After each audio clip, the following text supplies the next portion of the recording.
ప్రభుత్వాలు ఎన్ని మారినా మత్స్యకారుల జీవితాలు మారటం లేదు. నిత్యం కిరటాలకు ఎదురీది సముద్రంలో బతుకుబండిని లాగే గంగపుత్రుల జీవనం ఇప్పుడు సమస్యల ఊబిలో చిక్కుకుంది. దినదిన గండం నూరేళ్ల ఆయుష్ల మత్స్యకారుల జీవితాలు మారుతున్నాయి. విశాఖ ఒకప్పుడు మత్స్యకారుల గ్రామం, ఇప్పుడు మహానగరంగా మారింది. విశాఖ అభివృద్ధిలో మత్స్యకారుల పాత్ర కీలకం.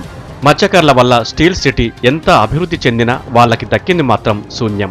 రాజకీయ అధికారం ఉంటే తప్ప తమ సమస్యలు తీరవని, తమకు సీట్లు కావాలని ఉద్యమిస్తున్నారు. ప్రతిసారి ఎలక్షన్లు వస్తానని ఏ రాజకీయ పార్టీ కూడా మా మత్స్యకారులకి గుర్తించడం లేదండి.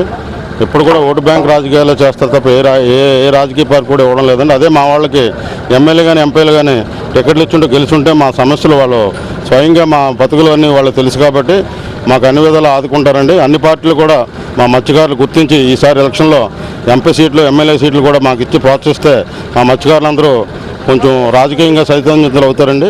విశాఖ దక్షిణంలో అత్యధికంగా 40,000 మంది మత్స్యకారులు ఉన్నారు. భీమిలి, యలమంచి, పాయకరావుపేటలో కూడా 60,000కు పైగా ఉన్నట్లు అంచనా. తీర ప్రాంతాన్ని ఆనుకొని ఉన్న 4 నియోజకవర్గాల్లో దాదాపు 1,00,000 మంది మత్స్యకారులు ఉన్నారు. అందుకే తమకు రాజ్యాధికారం కావాలని అంటున్నారు గంగపుత్రులు. రాజకీయ పార్టీలు గుర్తించవలసింది ఏంటంటే ఈసారికైనా సరే మత్స్యకారు లీడర్లకే ఇక్కడ ఓటో నియోజకవర్గం అన్ని రాజకీయ పార్టీలు కూడా ఓటో నియోజకవర్గాన్ని కేటాయించినట్టయితే తప్పనిసరిగా ఆ పార్టీ నాయకులు మేము గెలిపించుకొని మా మత్స్యకార సమస్యలు మత్స్యకార నాయకుడికి చెప్పుకొని తద్వారా మా సమస్యలు పరిష్కారం చేసుకోవడానికి వీలుగా ఉంటుందని చెప్పేసి ప్రతి రాజకీయ పార్టీకి కూడా నేను విజ్ఞప్తి చేస్తున్నానండి. మత్స్య సంపద కోసం క్రాప్ హాలిడే ప్రకటించి చేపల వేటను నెలన్నర పాటు నిషేధించే ప్రభుత్వం ఆ సమయంలో మత్స్యకారులను ఆదుకునే ప్యాకేజీలు ఇవ్వదు. ఇతర రాష్ట్రాలలో మత్స్యకార కుటుంబానికి 15 కేజీల బియ్యం, కనీస జీవన భృతి ఇస్తున్నారు.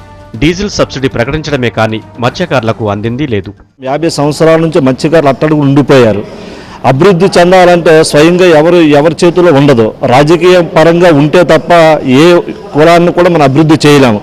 కాబట్టి ఇన్ని సంవత్సరాలైన అత్యధికులు విశాఖ జిల్లాలో నుంచి మత్స్యకారులు ఎక్కువ మంది ఉన్నా మిగతా క్యాస్టులకు ఇస్తున్నారు కానీ మా కులానికి ఇవ్వలేదు. కాబట్టి మా కులానికి కూడా ఎంపీ సీట్ ఇస్తే మా మత్స్యకారులు అట్టలు ఉన్న వాళ్ళు పైకి వచ్చే అవకాశాలు ఎక్కువగా ఉంటాయని, ఎందుకంటే మా మత్స్యకారుల నుంచి గవర్నమెంట్కి తెలియజేసే అవకాశం కూడా ఉంటుందని.